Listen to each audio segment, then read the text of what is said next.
téléspectateurs, bonjour, nous sommes au Presse Club en compagnie de grands journalistes. Il y a un rédacteur en chef qui est à ma droite. Il y a un homme extrêmement connu dans le milieu africain. C'est un grand journaliste qui traite le sujet, qui a remplacé en fait, si on veut, tous ces journalistes qui n'avaient pas peur, qui mettaient le doigt là où il y avait un problème important et dire la vérité. Il ne fait pas partie de mainstream, de médias mensonges qui, à chaque fois, pour avoir de quoi chauffer une marmite, et travestir les informations. Luc Michel, vous avez suivi souvent ces interventions, parle de l'Afrique dans le bon sens, de ce qu'on appelle les afro-optimistes, et réalistes aussi également. Il parle de la Crimée, il parle de la Russie, d'une vision assez élargie avec une planimétrie où on peut dire aujourd'hui qu'il est pro-soviétique. Non, c'est pro-russe. C'est la réalité en fait qui essaie de nous transcrire au niveau de ses écrits et au niveau de ses interventions. Voilà une question. N'avez-vous pas peur de ce que vous écrivez à chaque fois d'être attaqué par la communauté internationale? Écoutez, moi je suis un homme engagé depuis... J'ai plus de 40 ans de vie militante. J'ai commencé à 14 ans dans la mouvance pro-palestinienne du docteur Habash. J'ai soutenu tous les grands combats anti-impérialistes.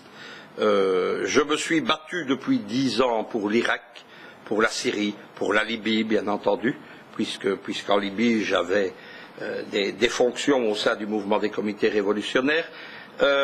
J'ai combattu l'OTAN. Je suis considéré en Belgique comme un monstrueux ennemi du système. Quelque chose comme le diable. Je suis un homme libre, je ne me suis jamais mis à genoux.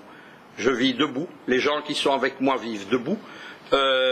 Donc nous n'avons absolument pas, nous ne sommes pas soumis à des censures, nous ne sommes pas soumis à des pressions parce que ces pressions ne marchent pas. On a essayé plusieurs fois de détruire ma vie. Depuis 2 ans, j'ai des ennuis. Depuis que j'étais le principal supporter de la Libye en Europe. On va en parler, je suis évidemment l'un de ceux qui sont les plus actifs en soutien de la Russie de Poutine. La presse européenne dit que je suis le principal lobbyiste de Poutine en Europe.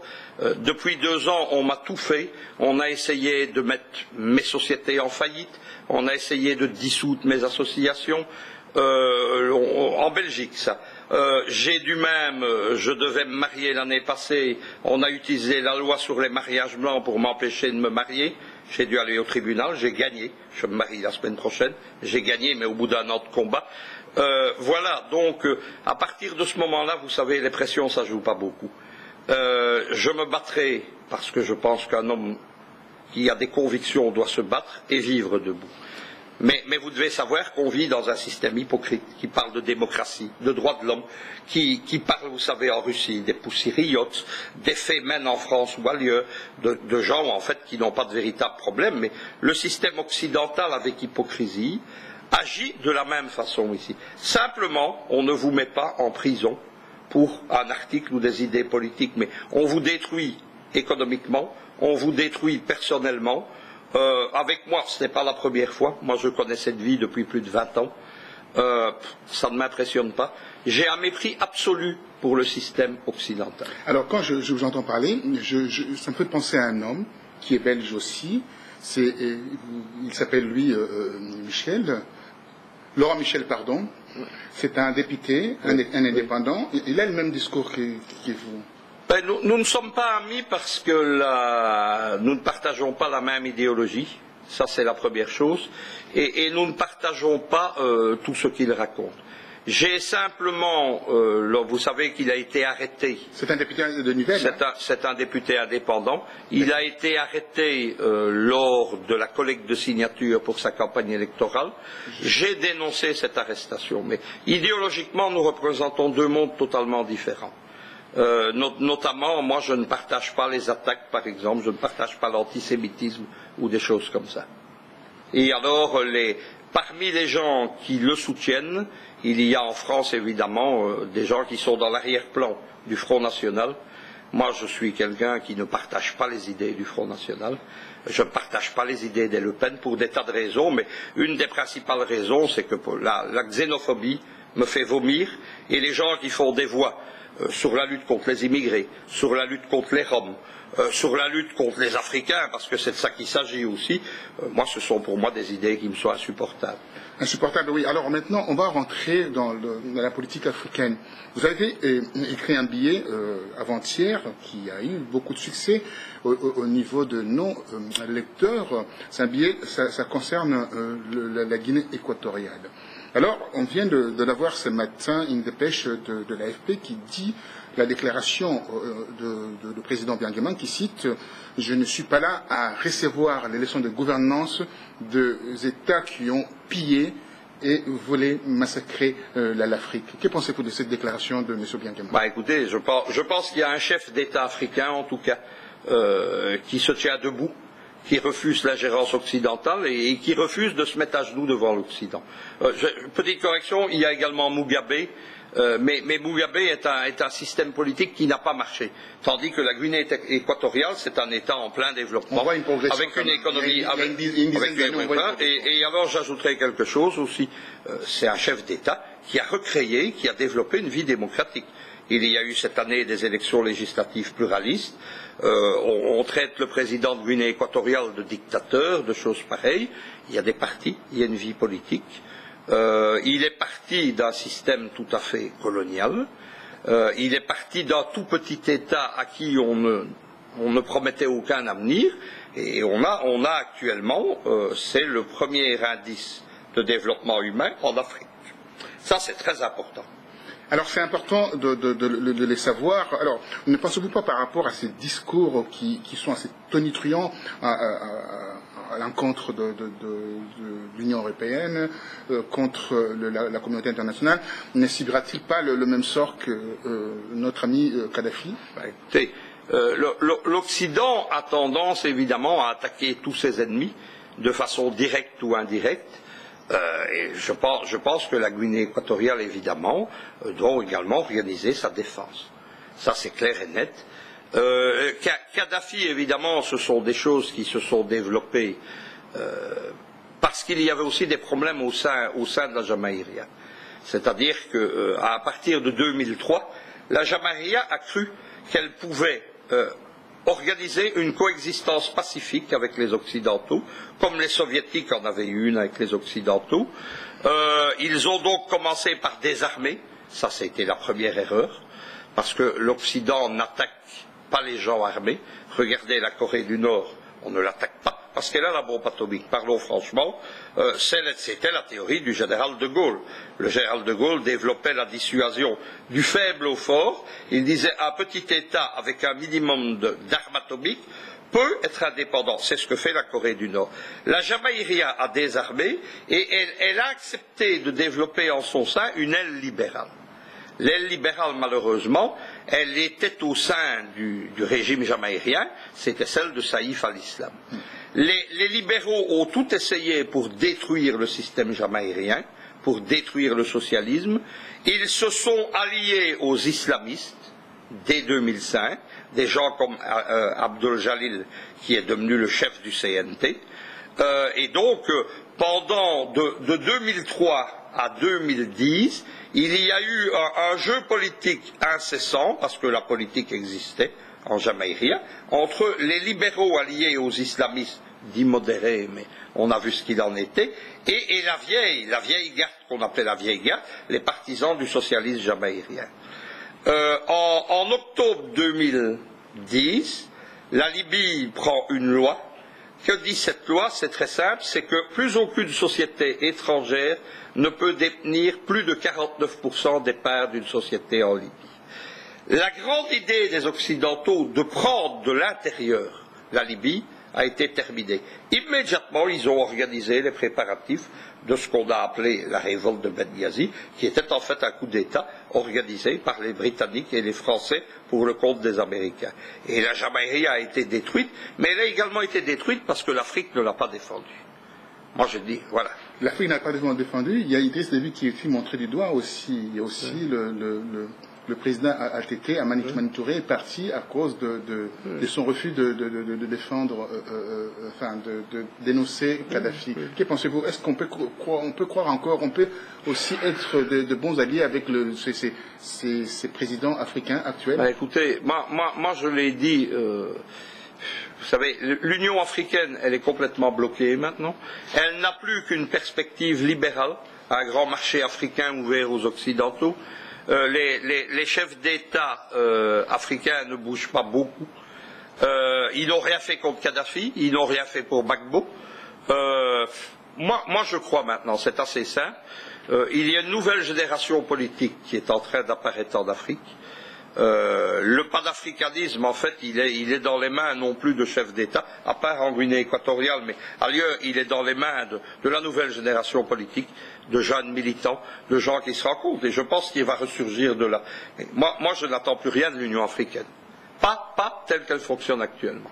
Pas telle qu'elle fonctionne actuellement, mais il y a quand même une mainmise de la politique française, on peut dire ainsi, par rapport à ce qu'on appelle le précaré africain, où la France a eu, pendant des décennies, aussi des siècles, ces rôles difficiles de la colonisation. Dites-moi, est-ce qu'on pourra espérer aujourd'hui de voir l'Afrique francophone de sortir de l'ornière quand on sait que la France a du mal à remonter son économie et que l'économie africaine aujourd'hui tourne aux alentours de 5,6%? Écoutez, moi je veux dire, la première chose, vous surestimez ce qu'est la France actuellement. C'est-à-dire que la France-Afrique, ça n'existe plus. La France a réintégré l'OTAN avec Sarkozy. Elle est maintenant totalement intégrée dans l'OTAN, militairement et diplomatiquement. Moi, j'ai écrit un éditorial il y a quelques mois sur la Syrie, quand on a parlé de l'agression, donc en septembre de l'année passée, lorsqu'on a cru que les Américains allaient attaquer la Syrie, et j'ai dit la France du général de Gaulle, maintenant, est totalement dans les mains américaines. C'est vrai. Lorsque la France intervient en Centrafrique, au Mali, etc., maintenant, elle n'intervient plus que comme bras armé de l'OTAN ou de l'Africom. Derrière elle, la logistique n'est plus française. Vous savez que les super transporteurs, les avions, qui permettent à la France d'intervenir en Centrafrique, au Mali, ils sont américains. La logistique qui permet à la France d'intervenir, c'est celle de l'Allemagne de Mme Merkel, c'est celle de la Belgique, c'est celle de l'Espagne, c'est-à-dire des bons élèves de la classe OTAN. Donc, attendent beaucoup de choses de France. Et en échange de ça, on permet à la France de garder une illusion. L'illusion d'être encore une puissance en Afrique, et on leur donne des miettes économiques, momentanément. Allez voir la situation de Total en Libye pour le moment, c'est pas florissant, c'est moins florissant que sous Kadhafi. La France a fait un mauvais calcul, elle est dans les mains de ce parti américain, probablement pour une dizaine d'années. Donc, il ne faut pas compter dessus, mais le défi n'est pas au niveau de l'Afrique francophone ou de l'Afrique anglophone.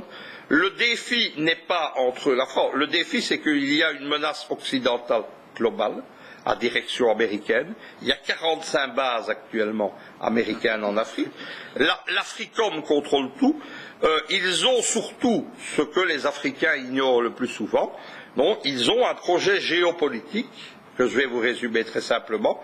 Il a été commencé sous Bush, il est simplement remanié par l'équipe d'Obama, c'est ce qu'on appelle le Grand Moyen-Orient.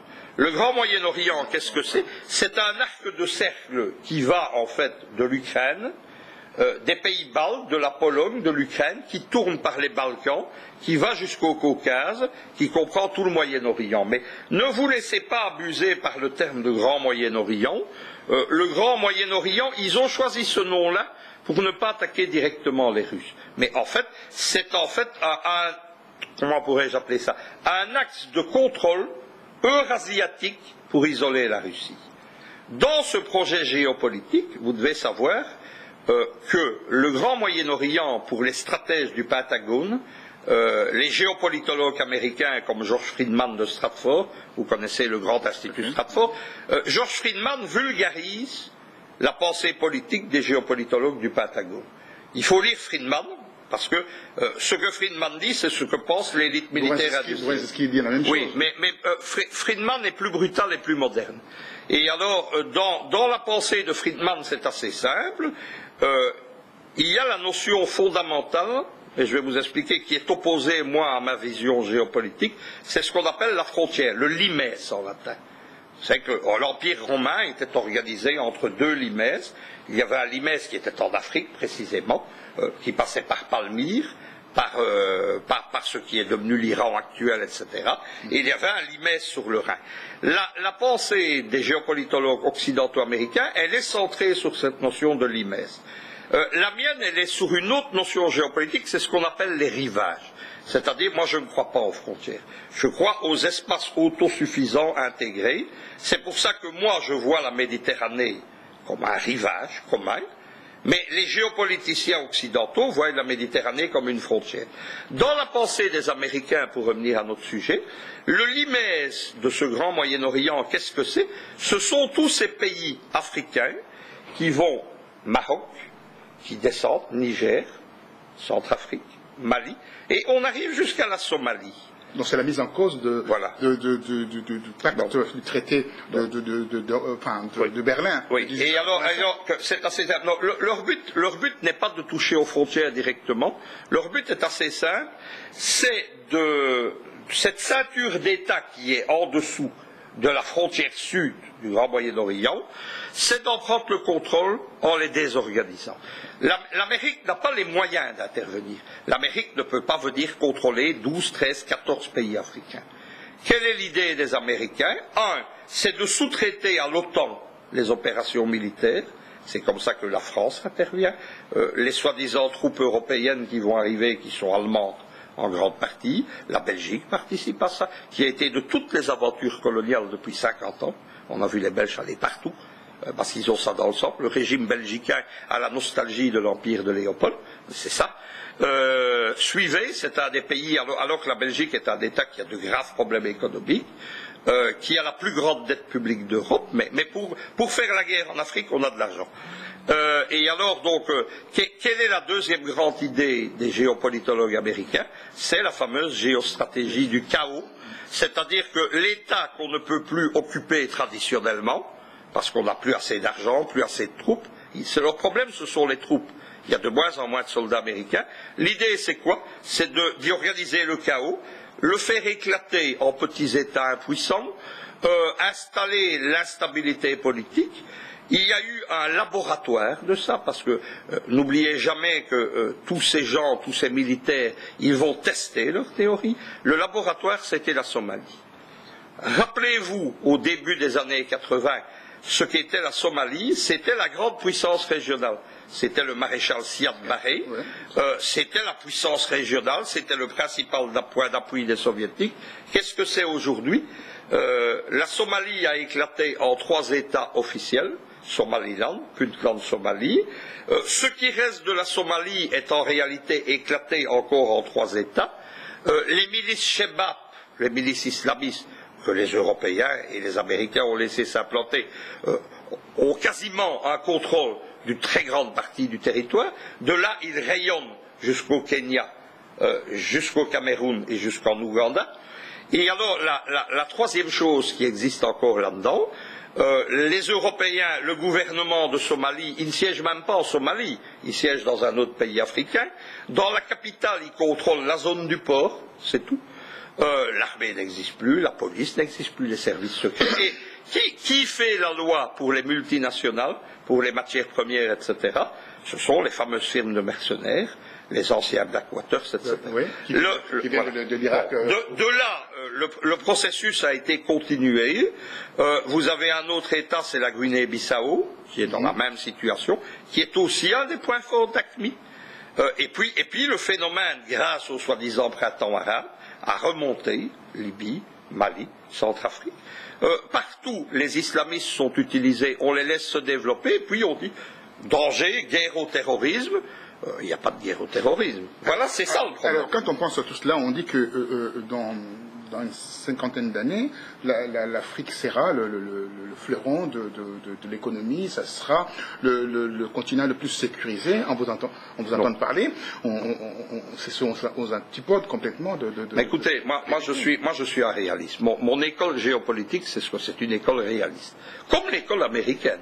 Les géopolitologues américains, c'est des réalistes. Ils vous vendent pas du rêve, etc. Il y a des rapports qui viennent sortir sans pouvoir vous couper. Il y a le rapport Vidrine qui montre que, remis au président de la République d'ailleurs au mois de décembre, qui montre clairement que voilà, l'Afrique c'est l'avenir de la France. Il y a le rapport aussi Bockel du Sénat et qui donne la même chose avec le 4 points. Vidrine c'est 16 points, Bockel c'est 4 points. Alors, mais vous êtes tout d'abord, Vidrine et Bockel sont des agents connus du milieu atlantiste. Bockel en France, il dirige le lobby de l'Azerbaïdjan, c'est-à-dire du meilleur allié de l'OTAN dans le Caucase. Ça, c'est ce qui est Jean-Marie Bockel. Non, franchement. Védrine n'a pas eu une position, quand vous suivez, c'est pas très glorieux. On peut faire tous les rapports qu'on veut. On peut vendre du rêve, on fait croire aussi aux Européens que c'est un espace merveilleux, on le fait croire aux pauvres Ukrainiens, alors que l'Union européenne est un système bloqué qui ne fonctionne plus. Il y a à côté de ça les Américains. Que disent les géopolitologues américains? C'est clair. Nous nous battons pour un 21e siècle américain. Nous sommes en 2014. Ils ne disent pas 20 ans, 30 ans, ils disent un siècle américain. Comment avoir ce siècle américain? C'est très simple. Il faut neutraliser la Chine et la Russie. C'est ce qui est en train de se passer avec ce grand projet de Grand Moyen-Orient. Et ils disent il faut contrôler l'Afrique. Est-ce que vous pensez que c'est vrai que l'Afrique a des potentiels gigantesques, mais n'oubliez jamais, le pays le plus riche d'Afrique, c'est le Congo. C'est la République démocratique du Congo. Mais c'est aussi le pays qui n'a plus d'État, qui n'a quasiment plus, et qui est un des plus pauvres, parce que ses richesses sont pillées, pas seulement par les multinationales, par ses voisins également. Donc, est-ce que vous pensez que cette Afrique chaotique, avec des États qui éclatent, avec des rébellions, avec des seigneurs de la guerre, avec AQMI, Al-Qaïda, les Chebab, etc., est-ce que vous pensez que ce développement va arriver? Il n'arrivera jamais. Il n'arrivera jamais. Et alors, il y a une dernière chose que vous ne devez pas oublier. C'est un sujet, je suis quasiment le seul à en avoir parlé. L'Afrique, avant tout ça, avant les richesses des matières premières, c'est un enjeu climatique. Vous savez, mais on ne sait pas. C'est-à-dire qu'actuellement, il y a deux groupes de scientifiques. Il y a des climato-sceptiques et il y a des gens qui crient alerte au climat. Les arguments des deux, donc on ne sait pas si le réchauffement va arriver, le refroidissement, si le chaos annoncé va arriver. Mais sur ces problèmes climatiques, on a construit une géopolitique du climat. De nouveau, les Américains. Parce que les Américains, contrairement aux Africains, aux Européens, les Américains ont une pensée qui va sur 50 ans à un siècle. Les géopoliticiens américains actuels comme Friedman, ils n'écrivent pas pour l'année prochaine, ils écrivent pour 20 ans, 50 ans, un siècle. Donc ils ont une pensée à long terme. Si ceux qui crient l'alerte au climat ont raison, dans 50 ans, le seul pays qui va conserver un climat normal, ce sera l'Afrique. Et donc l'Afrique est l'objet de visée actuellement. Les Russes ne parlent pas de ça, ils ont leurs problèmes, les Européens. Les Américains et les Chinois envisagent une colonisation de l'Afrique, mais pour des raisons climatiques. Ce qui voudrait dire des transferts de population, etc. C'est quelque chose dont on parle très peu, vous ne l'avez probablement jamais entendu. Ça a été dévoilé dans un roman géopolitique il y a 5 ans, parce que quelqu'un a parlé à mots couverts. Vous savez que souvent les romans géopolitiques disaient la vérité. Vous connaissez les fameux SAS de Gérard de Villiers. Quasiment dans un livre sur deux. Paix à son âme. Voilà, paix à son âme. Moi, je n'aimais pas les théories de Villiers, qui étaient notamment un raciste, épouvantable. Mais De Villiers a souvent dit, notamment sur le Rwanda, De Villiers a dit des vérités qui n'étaient pas dans des rapports politiques. Donc, l'Afrique est un enjeu aussi pour le climat. L'avenir de l'Afrique, comme l'avenir de l'Europe, comme l'avenir de la Russie. Lorsque je dis la Russie, c'est l'Est. Sibérie, pays qui sont autour. Il va dépendre de notre capacité à apporter une réponse aux Américains et à nous organiser ensemble. Ensemble. C'est-à-dire que ce que fait Poutine en Europe de l'Est, les gens comme moi qui veulent décoloniser l'Union européenne, parce que l'Union européenne c'est une colonie américaine, moi je dis les choses franchement, les Américains sont arrivés en juin 1944, ils sont jamais repartis. Ils contrôlent tout en Europe. Ils contrôlent l'OTAN, la diplomatie, ils contrôlent les banques, ils contrôlent l'économie. Ils contrôlent même l'euro en ce sens que l'euro vit constamment en fonction du dollar. Ils s'apprêtent à faire le fameux grand marché transatlantique qui va être l'avalement de l'Europe, pas par l'État américain, par les multinationales américaines. Et il y a le troisième pays, c'est l'Afrique. Il y a cet ensemble africain qui est en voie de recolonisation ou qui est déjà colonisé. Dans l'histoire, il y a une constante, c'est que ce sont les pays faibles ou attaqués, se sont toujours ligués contre le plus puissant. Alors une question encore, pardonnez-moi, vous êtes tellement prolixe, mais je vais rester un peu dans le cadre formel, enfin, l'Afrique et l'Europe de l'Est et l'Europe, là où il y a les enjeux. En vous entendant parler, je vois en vous un tout petit peu, vous allez peut-être trouver ça, c'est une insulte, il y a Jean-Michel Vernochet un peu, qui est un peu dur au niveau de ses propos, il y a aussi Thierry Messant. Oui. Que pensez-vous de ces... Écoutez, c'est simple, ce sont des journalistes. Moi, je ne suis pas un journaliste. Je suis un homme politique. Je suis je suis un idéologue dans le bon sens du terme, c'est que je crée des concepts, je les développe. Actuellement, je suis le seul à proposer des concepts alternatifs. Les grands concepts qui existent... Mais que pensez-vous de ces personnes ? Je voudrais terminer pour vous expliquer. Les grands concepts qui existent actuellement, le racisme par exemple, c'est moi qui l'ai réinventé en 1986 dans une de mes revues. Des gens comme Douguine, etc. En Russie, Douguine, il a pris nos idées, il en a fait quelque chose. Il y a Zouganov aussi qui a repris nos idées. Moi donc, je suis quelqu'un qui crée des idées. J'ai une action politique, j'ai une action paradiplomatique, comme je l'ai démontré en filmé. Je suis quelqu'un qui agit. Et je suis aussi quelqu'un qui anticipe. Je ne crois pas que simplement commenter l'événement après terme. C'est quelque chose qu'il faut faire. Et alors, ce que je reproche à ce que vous appelez, vous, les journalistes non mainstream, c'est que ils se sont souvent trompés et leurs idées changent. Et elles changent avec l'opinion publique. Moi, pas. Vous pouvez aller voir mes idées depuis 30 ans. J'ai une ligne directrice, parce que j'ai une idéologie derrière moi. Je suis vertébré, j'ai mes idées, je pense, je ne subis pas. J'anticipe beaucoup de choses. Parfois, on ne m'écoute pas. J'avais prévenu le leadership libyen de ce qui allait arriver. 15 jours avant l'attaque n'arrive, on le voyait sur les réseaux sociaux. J'ai fait en Libye le dernier congrès politique à Zamoua, le 5 février. On a tenu un congrès des comités révolutionnaires européens et à la tribune, je leur ai dit, dans 10 jours, ils m'ont dit non. Il y a des gens, ils se sont dit un peu, il devient fou, etc. Non, j'avais raison. Trop tard. J'anticipe un certain nombre de choses. J'essaye aussi de donner une vision concrète. Donc mon aspect à moi n'est pas une critique journalistique, c'est ce qu'on appelle une praxis. C'est-à-dire que je pense que les idées doivent servir à transformer le monde. C'est ce que disait le vieux Marx. Marx disait, maintenant il est temps pour les philosophes de transformer le monde. Bon, écrire c'est bien, le journalisme c'est bien, ça a une utilité parce que ça structure une opinion publique. Il n'y a pas que ceux que vous avez cités, il y en a beaucoup d'autres. Il y a plein actuellement de petits médias, de petits sites internet, tout ça est très bien. Mais tout ça doit s'inscrire dans une pensée globale et dans une action. Moi actuellement, je ne vous cache pas, je me bats pour construire un front uni entre la Russie, les gens, ce que j'appelle les révolutionnaires d'Europe de l'Ouest, et les panafricanistes, qu'on s'unisse dans un front commun, et qu'on trouve le chemin de notre liberté. Alors, le panafricaniste, on va revenir par rapport à hier. Hier, il y a eu une conférence ici, au Press Club. On parle toujours des affaires de Sherpa, cette affaire de Transparency. D'ailleurs, cette affaire de Sherpa, il y a Transparency, parce que c'est l'histoire des contrats. Donc, si vous connaissez cette histoire de la Guinée équatoriale, vous allez tout comprendre. L'argent a été donné je ne vais pas trop entrer dans le détail.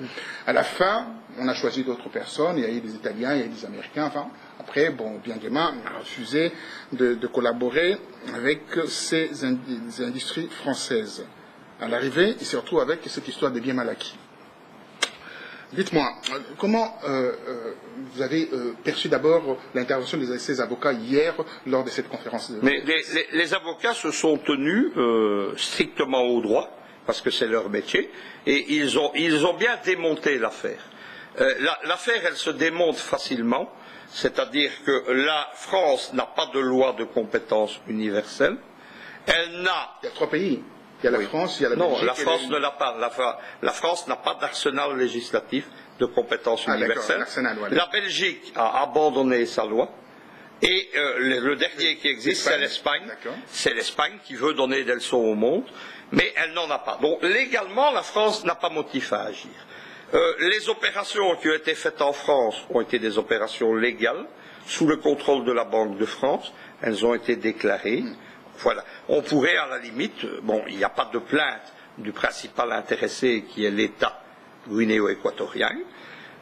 Le fils du président, mais c'est aussi un vice-président dont aucun n'est poursuivi dans le monde, à part un dirigeant chinois par le juge Garzón. Mais tous les juges espagnols disent que Garzón est devenu fou, qu'il a pris la grosse terre, c'est une star des médias, il se fait de la publicité.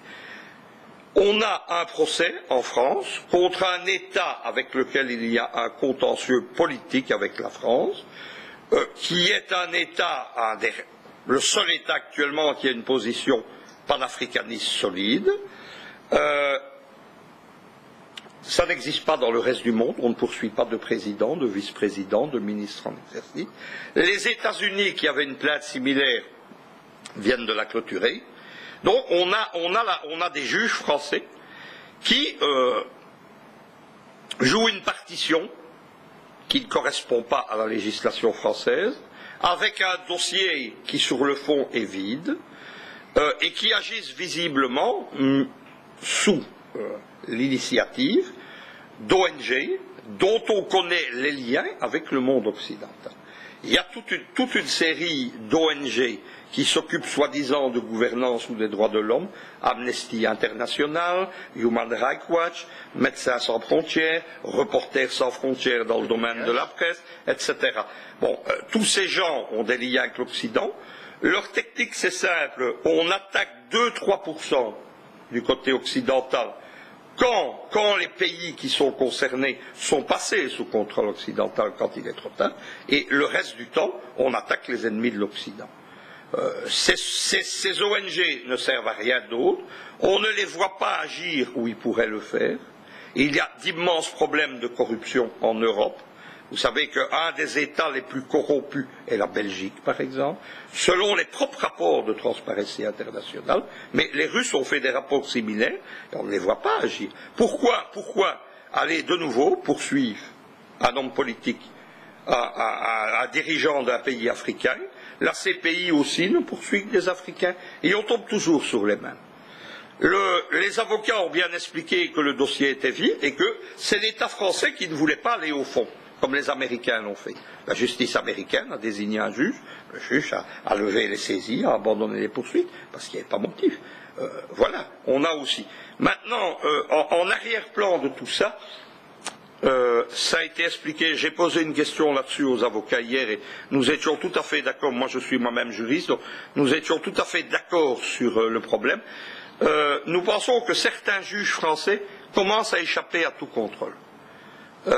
Il y a des juges qui deviennent des stars des médias, des divas comme on dit, et il n'est pas à écarter qu'ils essayent de passer outre par un précédent à justement l'absence de jurisprudence d'une loi à compétence universelle française. Ça c'est le fond du dossier. Maintenant l'arrière-plan du dossier, c'est les campagnes permanentes de l'Occident contre la Guinée équatoriale, parce que la Guinée équatoriale est le seul pays actuellement, avec également Mugabe au Zimbabwe, mais Mugabe est dans un état en quasi faillite. La Guinée équatoriale, c'est une puissance économique qui émerge, et donc elle est la cible des campagnes occidentales pour ses positions panafricaines, et aussi parce qu'il refuse de s'agenouiller. Alors, quand on voit la façon dont le président Obiang Nguema fait cavalier seul, est-ce qu'il ne risque-t-il pas de se retrouver avec un coup d'État ou bien avec une rébellion contre lui? On en a déjà parlé. Je pense qu'ils doivent commencer à prévoir évidemment leur défense. Et là, vous savez, il n'y a pas de fatalité, mais également la chance de la Guinée équatoriale, c'est que c'est un petit pays qui n'a pas de contentieux avec ses voisins, qui n'a pas de politique expansive. La Jamaïria avait une géopolitique expansive. Kadhafi rayonnait au Mali, au Niger, sur le Sahara, très loin en Afrique. Il avait un vieux contentieux avec le Tchad. Il avait des problèmes avec l'Italie. La Guinée équatoriale n'a pas tout ça. Donc elle est dans une position assez stable. Il n'y a pas de grands problèmes politiques. Maintenant, le coup d'État, il peut arriver partout.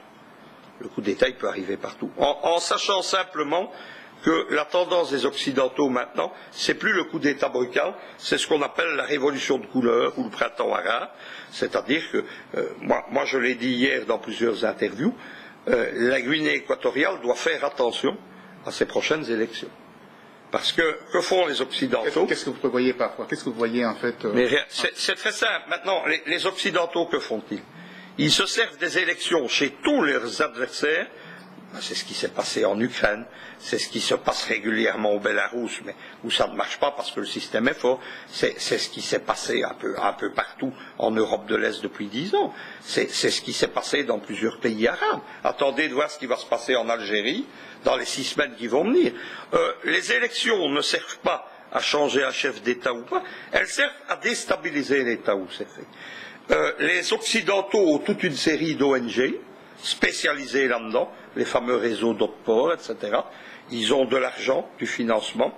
Un type aux États-Unis, le sénateur John McCain, c'est un des patrons de ces réseaux, ne fait que ça, de la déstabilisation. Donc on arrive dans une élection, on la critique, on amène des experts occidentaux, des observateurs, mais qui sont liés à l'OTAN, à l'OSCE, qui vont dire oui, mais ça ne va pas. Et alors, donc, les émeutes, on organise des émeutes en payant s'il faut. Vous devez savoir que les premiers jours à Kiev, on a payé les gens du Maïdan, on payait les gens par autocar pour venir, parce que les Américains ont mis 5 milliards de dollars en Ukraine depuis le mois de novembre. 5 milliards. Les milliards qu'ils n'ont pas pour aider l'économie ukrainienne. Mais là, ils les ont mis. Donc, ces gens ont de l'argent, des moyens, des télévisions, des trucs. Donc là, le système guinéo-équatorien, il y a des pare-feux. Une petite parenthèse au niveau de la Crimée. Il y a eu près de 19 milliards de dollars investis par la Russie et l'Europe a fait miroiter de 11 milliards et les États-Unis mettent 5 milliards. Non, c'est pas comme ça. Bon, les 5 milliards dont nous parlons, c'est de l'argent noir qui a été donné à l'opposition pour organiser le Maïdan. Je ne parle pas de l'aide à l'État. D'accord. Donc, si vous voulez, on reviendra sur le problème de la Crimée. Restons sur notre sujet guinéen. Ici, ce n'est pas l'aide, ne confondez pas l'aide des États. C'est de l'argent en noir, donné par des institutions américaines, allemandes et autres, au parti Oudar du boxeur Klitschko, au parti néofasciste Sloboda. On a aussi financé les néo-nazis de Pravi Sector. On a financé le parti de Timoshenko. On a déversé de l'argent, on a payé des journalistes, on a payé des gens dans la rue, on les a armés aussi à un moment donné. C'est à ça que cet argent servi. Donc, les Occidentaux feront la même chose. Il y a une série de garde-fous pour éviter une révolution de couleur. Parce qu'il y a des États qui ont tiré les leçons. Vous savez, ils ont essayé 4 fois contre Loukachenko au Bélarus. Loukachenko, il a trouvé la parade. La parade, elle tient, le système, il doit être prêt. Il faut un mouvement de jeunes pour tenir la rue. C'est ce que Loukachenko a fait. C'est Natchi en Russie, dont vous avez entendu parler. Ça, c'est la première chose. Il faut des institutions transparentes, cour constitutionnelle, commission électorale transparente, de façon à ce qu'il y ait une réponse à ça. Et alors, la troisième chose, c'est à ça que je travaille, moi, depuis presque 10 ans, avec mon ONG et autres, l'Eurasian Observatory for Democracy Election. Nous travaillons avec des partenaires russes, polonais. Quel est notre but? C'est de pouvoir proposer, au moment des élections, une mission de monitoring indépendante, non alignée, qui puisse répondre aux missions occidentales. refuser les missions comme ça a été fait au Zimbabwe, mais aussi en Guinée équatoriale la dernière fois, dire nous n'acceptons que l'Union africaine, c'est une erreur. Parce que les Occidentaux ne considèrent pas l'Union africaine comme sérieuse. C'est honteux, mais c'est comme ça. Il y a un racisme occidental. Donc l'Africain est considéré comme inférieur. Et alors, une des conditions pour la validité d'une élection, ce qu'on appelle les standards occidentaux, qui sont les standards de l'OSCE, c'est qu'il faut des missions indépendantes sur place internationale. Si les internationaux qui sont sur place, c'est uniquement les gens du Parlement européen qui vous auront déjà condamné avant l'élection, les gens de l'OSCE qui vont dire que vous êtes des fraudeurs avant l'élection, c'est ce qui s'est passé 2 fois en Russie il y a 2 ans.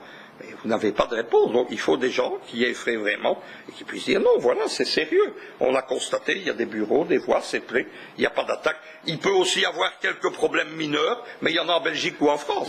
Je reviens encore vers l'Afrique centrale. L'Afrique centrale, encore une fois, chez Obiang Nguema. Et Obiang Nguema est l'espoir aujourd'hui de la région. Incontestablement. Incontestablement. Donc, j'ai vu votre papier, je fais référence à votre papier. Quels les conseils donnerez-vous aux autorités guinéennes par rapport à cela, équato-guinéennes? Ben, écoutez, la première chose, c'est de continuer à être ferme comme ils le sont. Parce que la fermeté de la Guinée, c'est ce qui fait sa force. Mais la deuxième chose, c'est de se préparer à de gros problèmes lors des prochaines élections. C'est-à-dire? C'est-à-dire que, écoutez, c'est pas difficile, comme je vous l'ai dit, de venir organiser dans un pays, surtout un petit pays de 2 millions, je pense, d'habitants, c'est facile de venir organiser des troubles. C'est pas difficile. On amènera des missions, on créera des organismes, on créera des ONG, on les créera avec des Guinéens à Paris, à Bruxelles ou à Berlin, c'est ce qu'on a fait en Libye. On commencera par les droits de l'homme, c'est ce qui se passe déjà. Il y a toute une campagne actuellement contre la Guinée équatoriale, notamment à l'occasion du procès du vice-président Théodorine Obiang, qui est un des fils. Bon, mais qu'est-ce qui se passe? Vous retiendrez un des fils, c'est la méthode qu'on a employée contre les Kadhafi. On attaquait les fils de Kadhafi. C'est la même technique qu'on emploie contre la famille de Bachar el-Assad. N'oubliez jamais ça. Retenez le procédé. Les Occidentaux, en fait, ne croyez pas qu'ils ont beaucoup d'imagination. Ils ont 2-3 scénarios et ils les jouent partout depuis 50 ans. Avant les révolutions de couleur, ils ont fait ça en Amérique latine. Combien de régimes ont été renversés, etc. Perón a été renversé 2 fois par les Américains. Bon. Donc qu'est-ce que je conseille à la Guinée équatoriale? C'est ça. Ils doivent se préparer et une des préparations, c'est il faut un grand mouvement de jeunesse, c'est ce que je pense, capable aussi de faire des manifestations, de tenir la rue. Ça, c'est très important. En prenant éventuellement conscience des conseils dans les gens chez qui ça a marché, nous pouvons aider aussi pour ça. Au Bélarus, en Russie. En Russie, Poutine a tenu la rue. Il a tenu la rue parce qu'il a anticipé. S'il n'avait pas anticipé, Poutine aurait été renversé au mois de décembre 2011, ou au mois de février.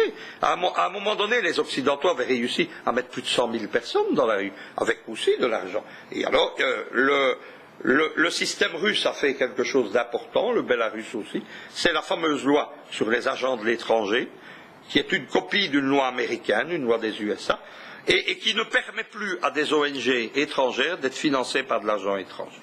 Ça c'est la clé. Il ne faut pas accepter que des types viennent dans un pays où on fait des problèmes et soient financés pour organiser une révolution. Ça ne veut pas dire à côté de ça qu'ils ne peuvent pas être financés avec un secrétariat. Ça, c'est la politique. Poutine ne dit pas ça. Mais Poutine, il dit il n'est pas question de mettre de l'argent pour organiser des émeutes. Avant-dernière question. On va rester encore dans l'Afrique centrale. On va parler de 2 pays, puis on va revenir, on va terminer avec la Guinée équatoriale. Et les 2 pays. La RDC, parlez-nous un peu de la RDC. 20 ans de crise grave et de rébellions, 7 millions de morts, 8 millions de morts, 5 millions de morts par rapport au rapport des Nations Unies, ce qu'on appelle le mapping, le rapport mapping d'octobre 2010. Comment voyez-vous l'issue par rapport à ces pays? Le pays est complètement pillé par ses voisins. Il y a l'Ouganda et le Rwanda. Et également le drame de la RDC, il commence avec Lumumba. Il commence avec la destruction d'un régime anticolonialiste qui pouvait véritablement offrir une indépendance. Il s'est passé quelque chose. Il s'est passé donc quelque chose au Congo. La solution contre Lumumba, ça a été Mobutu. Mobutu, on a nommé en fait non pas un dictateur mais un proconsul. Mobutu a été un proconsul à la fois des États-Unis et de la Belgique pendant longtemps. Mais toutes les histoires de zarianisation, etc., ça a été une grande comédie en fait. Kabila a été amené au pouvoir par les Américains. Mais le drame moderne du Congo, il commence. Le Kabila, le père ou le père. Le fils, on ne sait pas. C'est un des grands mystères. Qui a amené le fils au pouvoir après la mort du père? Qui a tué le père? Moi, je ne vais pas là-dedans. Je ne suis pas quelqu'un. Je ne suis pas complotiste, qu'on se comprenne bien.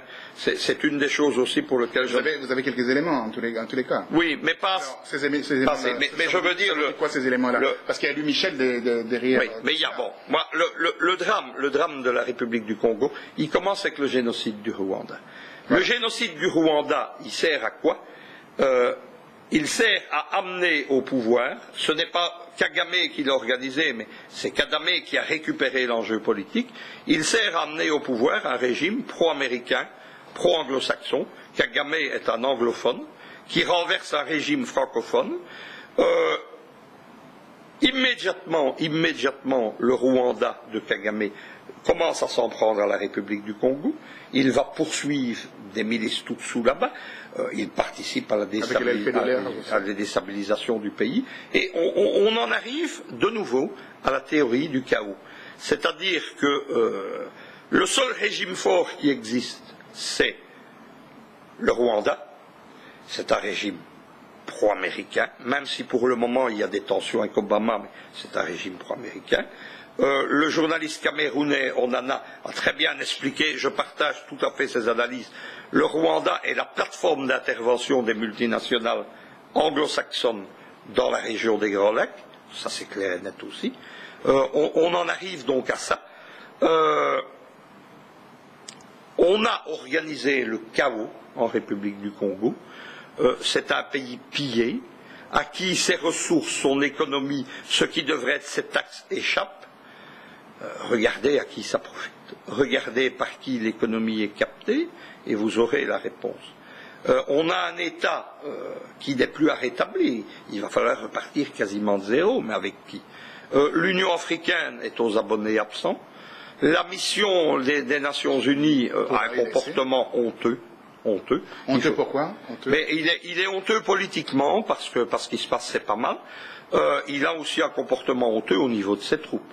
Vous savez, les multiples plaintes, les cas de viol, de pression, d'exploitation sexuelle, de pillage, les trafics sont aussi. Mais on a connu la même chose. Une grande partie des trafics en ex-Yougoslavie étaient organisés par les casques bleus. C'est comme ça.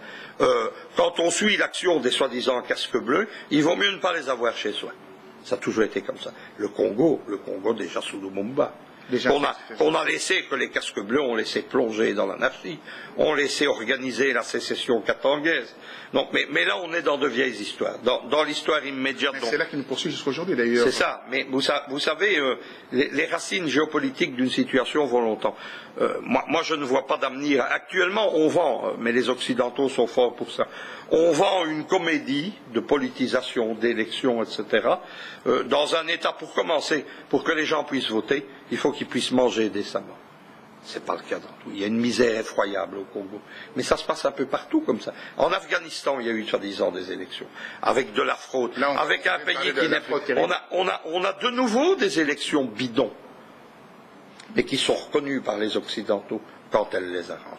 Dernière chose, au Congo, vous savez, Onana toujours qui fait un boulot fantastique, qui est un des meilleurs journalistes africains pour le moment. D'investigation. Il a expliqué comment l'Union européenne, avec notamment Louis Michel, truquait les élections, par exemple, au Congo. Voilà. Alors, c'est les gens qui viennent donner des leçons à la Russie, Poutine, etc. Les Américains truquent les élections dans combien de pays au monde? Vous savez, la fraude électorale, moi j'ai beaucoup écrit dans mon ONG et autres là-dessus. J'ai fait des articles sur la fraude électorale en France. J'ai fait des articles sur la fraude électorale aux États-Unis. Le pire cas, c'est Bush. Bush 2, Bush Junior. Voilà.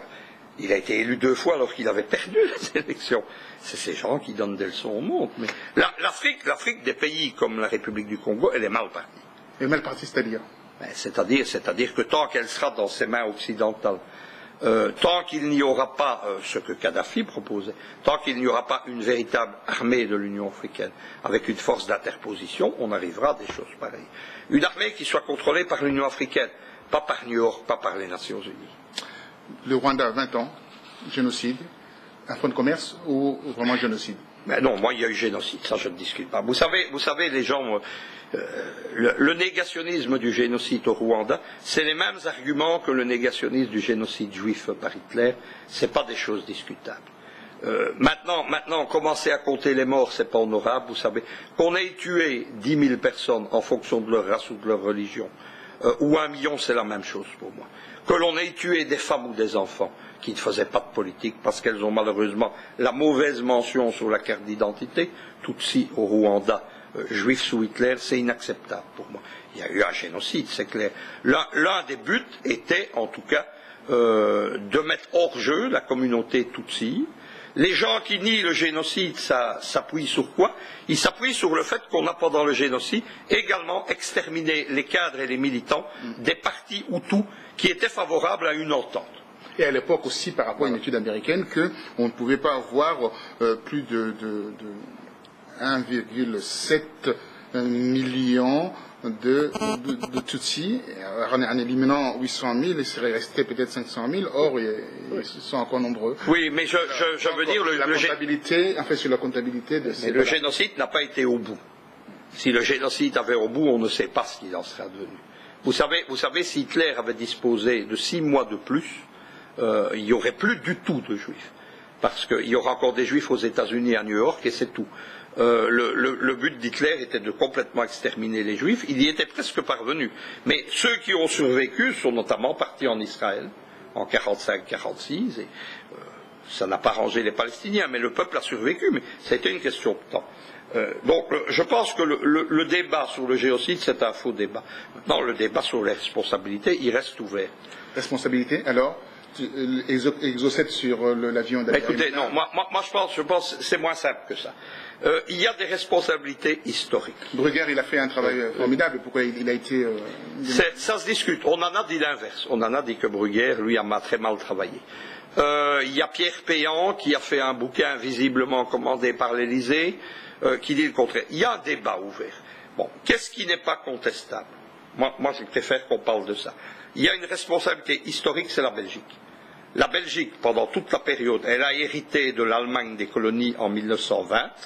Elle a constamment joué, c'est elle qui a créé la rivalité Hutu-Tutsi. Elle est appuyée, la colonisation, sur les Tutsis. Et puis, lorsqu'est arrivée la vague de décolonisation, lorsque les Tutsis n'ont plus voulu de la domination belge, vous savez qu'il y a même eu des contacts avec le Congo de Lumumba, à ce moment-là, on a organisé de nouveau, on a renversé le roi, et ils se sont appuyés sur les Hutus.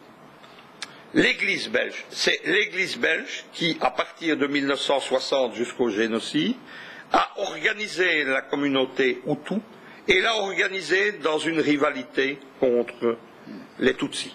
La cour belge, le roi Baudouin, parce que vous devez savoir, ça c'est une des choses qui est les moins connues, la cour belge appartient en fait à un courant politique d'extrême droite au sein de l'Église catholique qu'on appelle le renouveau ou la communion charismatique. Roi Baudouin, prince devenu roi Albert, le roi Philippe actuel, ce sont sa femme, il paraît même qu'il a été marié par les charismatiques.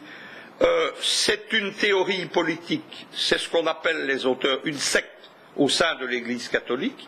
C'est un mouvement puissant parce qu'il s'appuie aussi sur des réseaux, la fameuse Opus Dei, qui était lié à la reine Fabiola, on tourne dans les mêmes milieux, et le président Yabanirama était un des membres de ce renouveau charismatique, donc au Rwanda, ainsi que les dirigeants du Burundi également. Donc il y avait des liens personnels entre la cour et ses dirigeants, et le roi Baudouin a couvert jusqu'au dernier moment. On en vient aux responsabilités immédiates. Les responsabilités immédiates, c'est simple, elles sont d'où? Il y a celle de la France. La France a organisé l'armée Hutu, visiblement dans une logique de confrontation. On a surdéveloppé l'armée, on l'a équipée. On a laissé importer les fameuses 500 000 machettes. Que peut-on faire avec 500 000 machettes, à part organiser des milices qui vont tuer? La France s'est opposée à la création d'une véritable force d'interposition. Sa troisième responsabilité, Bill Clinton. Bill Clinton et les USA, parce que depuis 1989, ils soutiennent Kagame. Ils soutiennent donc le mouvement Tutsi en exil en Ouganda. Et c'est Bill Clinton qui appuie la France pour empêcher qu'on crée une force d'interposition. On crée les conditions du génocide. Quatrième chose sûre, c'est l'élément déclencheur. C'est l'attentat contre l'avion des présidents du Rwanda et du Burundi. On l'oublie. Parce qu'il s'agissait, on a des éléments qui permettent de croire qu'on voulait aussi un même génocide au Burundi. Mais là, ça n'a pas marché. Qu'est-ce qu'on sait de cet attentat? Écoutez, il y a 2 ans, l'ONU a déclassifié des documents. Un seul journal français en a parlé, c'est Libération. Je n'aime pas Libération, mais parfois Libération fait encore du journalisme. Ce que ne fait plus Le Monde, par exemple, ou Le Figaro. On sait que la France a livré 15 missiles Mistral à l'armée, donc au régime Hutu, et on sait que les missiles qui ont battu l'avion sont partis du camp de la mission Licorne. Voilà, ça on le sait. Il y a un sous-officier français qui met en cause directement la mission Licorne. Le type, voilà, c'est un type qu'on n'a même pas protégé. La France n'a pas répondu à ça, il joue l'indignation, et c'est là-dessus que maintenant Kagame joue pour attaquer la France. Bon. Je n'aime pas la politique de Kagame dans les Grands Lacs, je n'aime pas ce qu'il fait, mais ça n'empêche pas que ce qu'il dit sur la France actuellement et le génocide, c'est réel. C'est réel, il dit des vérités. Donc il faudrait une commission d'enquête sur les fameux missiles Mistral. Comme les Verts ont réclamé dernièrement au niveau de l'Assemblée nationale. Et alors, l'histoire des missiles Mistral, ce n'est pas un scoop, parce qu'on parlait du fameux Gérard de Villiers. Il a consacré un de ses romans géopolitiques, mais dans lequel il fait de l'information politique. Il a donc il a publié dans un roman il y a une dizaine d'années, sur le Rwanda, qui s'appelle La piste rwandaise, où son héros a investi le génocide.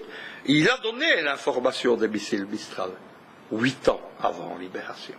C'est connu. Vous savez que derrière Gérard de Villiers, il y a les services secrets français, donc c'était quelque chose de connu.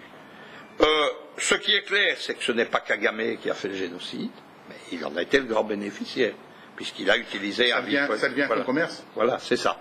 Et alors maintenant le régime va mal, le régime a des problèmes. Comment va mal? Expliquez-moi, parce qu'on parle de la croissance économique. Il va très bien économiquement, mais il a de gros problèmes politiques. Expliquez-nous un peu, est-ce qu'il va rester, d'après vous... Il commence à ne pas être présentable pour les Américains. C'est-à-dire que les Américains, maintenant, Obama veut une autre génération de dirigeants, et donc il veut utiliser la fibre nationaliste pour refaire flamber le tout. Et il n'est pas impossible que le régime Kagame se transforme en régime anti-occidental. C'est une possibilité. C'est un régime qui veut survivre. C'est un régime de confrontation après. Ça sera, mais on ne sait pas. Vous savez, moi je fais de l'analyse avec des éléments. Tout ce que je peux vous dire, c'est que ça ne va plus entre Washington et Kigali. Le reste, on n'a pas d'éléments pour savoir qui, comment, etc. On peut voir un coup d'État arriver, on peut voir beaucoup de choses. Mais économiquement, ça marche bien. Ça marche bien pour une raison qui est simple, parce que c'est le seul régime fort et stable. Ça, c'est la première chose. Et alors, deuxièmement, parce que il vit du pillage de l'économie congolaise, de la RDC, voilà. Alors, pour terminer, on va parler d'Obiangema. D'Obiangema, vous avez donné des conseils à l'instant même par rapport à votre intervention. Et Obiangema devait être entouré des Occidentaux pour qu'il soit protégé, ou des Américains. Pour terminer. Écoutez, non, moi je pense que si la Guinée équatoriale veut préserver son régime politique et son Israéliens, bien entendu, le service. Non. Il y a un axe, c'est avec les Russes. Parlons franchement. Avec les Russes. Qui sont les spécialistes de la sécurité et de la protection. Il n'y a pas que les Américains, les Occidentaux, il y a les Russes. Il y a les Russes et les Russes. Et alors avec un régime qui ne prendra pas de compromis avec les Occidentaux. Parce que c'est ça. Vous savez, les Israéliens, c'est bien gentil, mais les Israéliens ne se sont jamais opposés aux intérêts américains. Regardez comme Mobutu a été lâché par ses conseillers israéliens, par ses mercenaires israéliens, à partir du moment où Washington a lâché Mobutu. Vous savez comment ça s'est passé? Il s'est retrouvé seul en quelques semaines. C'est ça. Les Russes ne proposent pas des mercenaires.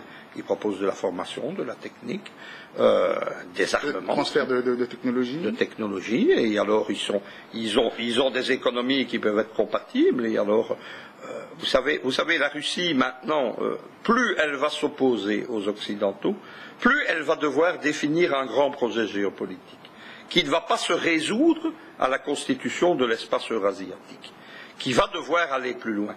Une des dimensions de ce projet, ça va être le retour de la Russie en Afrique. Pour le moment, la Russie n'est plus nulle part. Le retour de l'Afrique, il doit se faire quelque part. Moi, je verrais bien un axe Moscou-Malabo. Voilà l'axe-là que nous retenons pour ce soir. Pour terminer, un petit mot par rapport aux tensions qu'il y a eu vers la Syrie, où il y a eu l'intervention d'une part la Russie, enfin la protection de la Russie, la Chine et l'Iran, et d'autre part il y a eu la confrontation de l'Europe occidentale. C'était pourquoi? C'est parce qu'on a découvert une plaque, un immense gisement. Qu'est-ce qui se passe? De l'Asie mineure jusqu'à l'Europe, on veut faire passer des pipelines? Non. Vous savez, c'est une des choses que je reproche aux fameux journalistes non mainstream, c'est de vouloir tout expliquer par le gaz et le pétrole. Derrière le projet, aussi bien de Bush en 2003... Vous parlez de Thierry Meyssan. De Meyssan et d'autres, où on a un peu vouloir tout expliquer avec le pétrole, c'est pas mon cas. Dans le cas qui nous importe ici, ce ne sont pas les lignes de gaz des oléoducs. Le cœur du projet du Grand Moyen-Orient, c'est le remodelage du monde arabe. Les Américains, pour remodeler le monde arabe, ont décidé qu'il fallait détruire les régimes nationalistes arabes. Saddam Hussein, ça a été fait, Kadhafi, la Syrie bassiste, les résidus de nasserisme en Égypte et au Yémen. Parce que la vision des Américains reste une vision idéologique. Derrière la géopolitique américaine, il y a une idéologie qui est du régime américain. Quelle était la caractéristique de ces régimes arabes? C'était que ils n'étaient pas au départ favorables à l'Occident, et deuxièmement, ils étaient pour des économies contrôlées, socialistes ou dirigées. Le but des Américains, c'est d'importer le libéralisme partout. La Syrie a été l'un des deux dominos avec la Libye, et il aurait dû tomber avant la Libye. Vous savez que les premiers problèmes ont commencé en janvier, et le dernier régime nationaliste arabe qui est dans le collimateur, vous allez voir ce qui va arriver dans quelques semaines, c'est l'Algérie. C'est l'Algérie qui reste le régime issu du FLN. Voilà. Ils ont essayé 3 fois déjà une révolution de couleur là-bas. Moi j'ai écrit beaucoup d'articles. J'ai tenu à un moment donné une rubrique qui s'appelait Vue d'Alger. Et puis ça a un peu retombé, mais ils ont essayé 3 fois. Ils ont essayé vis-à-vis de la Libye, notamment. Donc il faut se rendre compte que ce qui s'est passé en Syrie, c'était ça. La deuxième chose, l'Iran est quelque chose de secondaire.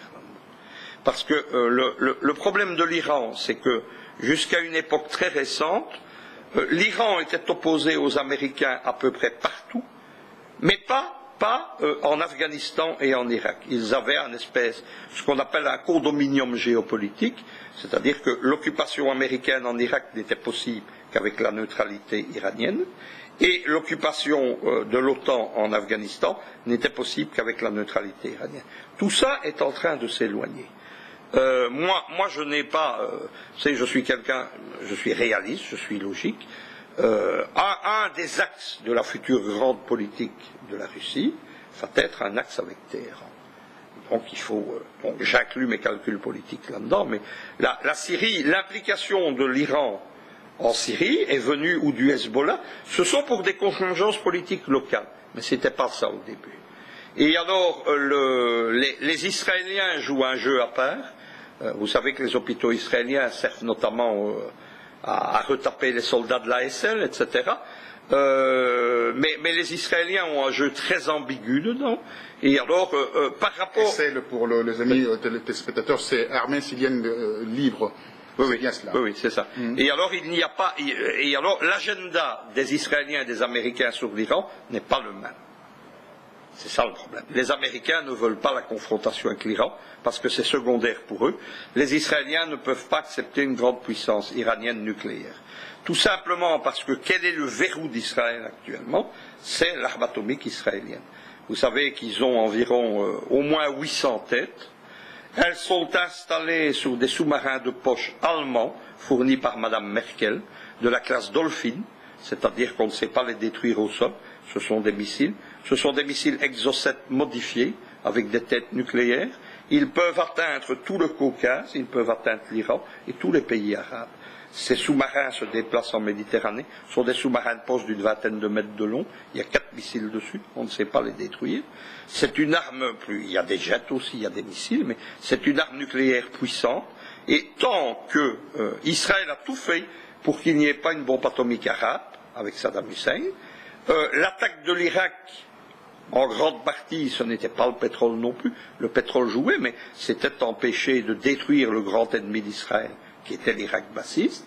Et puis maintenant, les Israéliens ne veulent pas d'un Iran avec qui ils devraient partager le monopole atomique, pour une raison qui est très simple, qui n'est pas proprement anti-iranienne, c'est que si les Iraniens se dotent de la bombe atomique, les Saoudiens vont le faire immédiatement. Il y a un équilibre de force en géopolitique. Et donc ils ne veulent pas de ça. Ils veulent être la puissance, moi je dis, et ils veulent ne pas dépendre des Américains, in fine, pour leur survie. Voilà. Ça, c'est ce qui conditionne. Merci, merci. On resterait 2 heures, je dirais 2 heures, mais on va faire plusieurs émissions avec vous, parlant de la géopolitique, géostratégie, et parlant surtout également de ce côté Afrique. Vous avez parlé de ce continent qui est l'avenir en fait de ce monde, l'avenir qui va donner de l'énergie, qui va donner de l'eau, qui va aussi donner de terres arabes aux gens qui viennent de l'extérieur. Vous avez parlé aussi de l'écologie, vous avez parlé aussi de ces côtés que les Américains sont en train de travailler pour, si on veut, ramener les Américains vers l'Afrique pour bénéficier du climat. Alors là, donc, on se demande où est-ce qu'on va aller avec cette Afrique. Là, je pense que l'avenir va nous le dire, et nous sommes encore là. Vous croyez que dans combien de temps ça peut s'organiser, en fait, ces transferts américains vers l'Afrique? Écoutez, c'est un problème à 50 ans. Parce que la dégradation irréversible, si les climato-sceptiques ont raison, ça ne se posera pas. Ce sont ceux qui disent qu'il n'y aura pas de dégradation du climat, le réchauffement a toujours existé. Maintenant, si véritablement les autres ont raison, le GIEC notamment, a raison, c'est-à-dire ces savants qui disent réchauffement de la planète, assèchement, trou d'ozone dans l'atmosphère, fonte des glaciers, destruction du climat en Europe, on parle d'une nouvelle ère glaciaire en Europe, certains. Parce que réchauffement peut dire aussi glaciation d'autres parties. Il faut comprendre que le climat, c'est un équilibre. Si eux ont raison, le problème va se poser dans 50 ans. Et les Américains sont en train de l'accélérer avec la production du gaz et du pétrole de schiste, qui est une production extrêmement polluante. En fait, pour gagner 20 ans d'autonomie sur la fin du pétrole, ils vont achever la destruction du climat.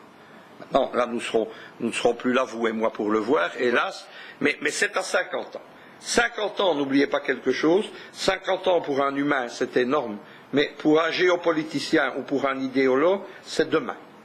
C'est demain. Alors, comme vous disiez, tous ces grands stratèges américains travaillent pour une vingtaine d'années, une cinquantaine d'années ou 100 ans, donc ils voient beaucoup plus loin par rapport à ce qui se passe actuellement, comme disait aussi Madeleine Bright, de la décision de faire partir Kadhafi datait déjà de 2006. Là, ils avaient déjà pris leur décision, arrêté que cet homme partirait.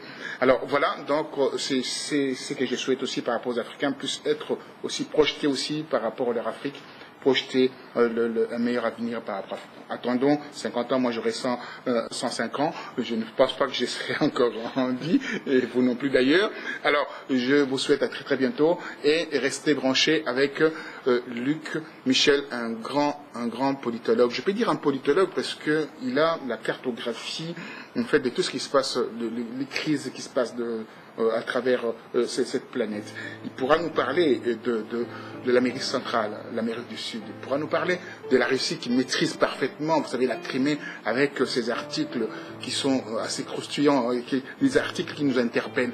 Il parle de l'Afrique de bien gaiement, il parle de l'Afrique centrale, il parle du Rwanda, il parle de la Libye, il parle de cette révolution de couleurs, le printemps arabe. Vous voyez, donc là, la matière. Suivez-nous pour la prochaine interview. Merci et à très bientôt. Merci à vous. À bientôt. Bientôt.